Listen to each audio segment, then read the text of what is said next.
The potential of space broadband will dramatically change the landscape of wireless connectivity.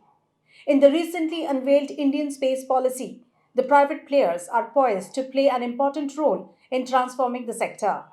The roadmap envisioned by the government would also trigger activities in R&D and domestic manufacturing and may attract foreign investments. Welcome to VAR India News Hour.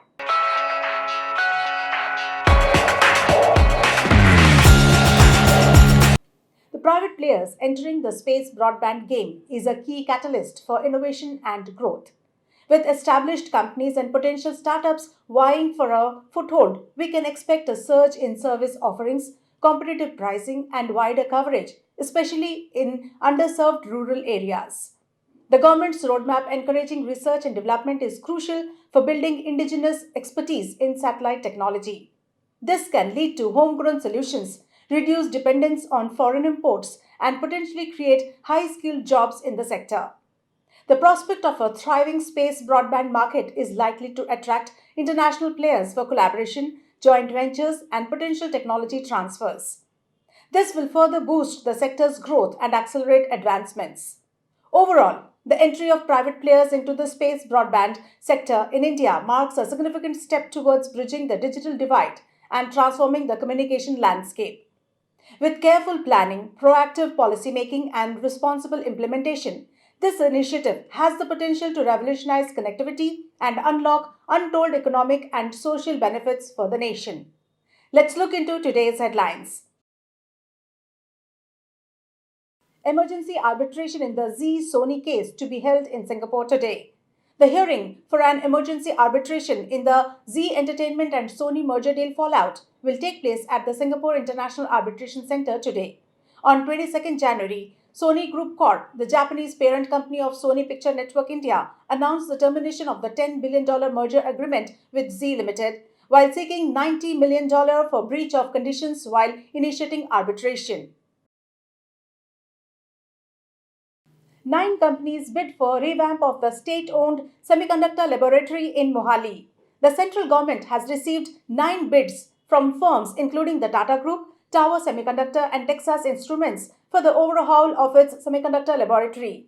It has earmarked about $1 billion for the modernization of the 48-year-old facility.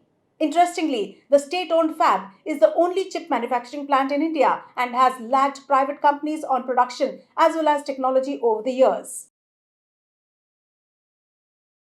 Google parent hints at simplifying organizational structure for faster execution. Google CEO Sundar Pichai said that the parent company Alphabet is focused on simplifying its organizational structure and removing management layers to improve efficiency and re-engineer its cost base. This move comes even as the tech giant continues to invest in realizing its big artificial intelligence ambitions. In the past month, Google has laid off over 1,000 employees across various divisions, including its hardware and sales, digital assistant, and YouTube. Vodafone Idea says 5G rollout likely in 6 to 7 months after getting funds.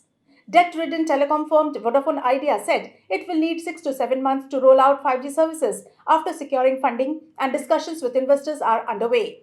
Vodafone Idea CEO Akshay Mundra, during the company's earnings call, said that the telco is in discussions with various vendors for the 5G rollout as well as developing use cases. Debts of around Rs 5,400 crore are coming up for service for Vodafone Idea in the next financial year.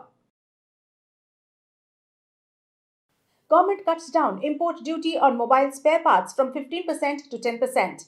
The government has slashed the import duty for components used in manufacture of mobile phones to 10% from 15% earlier.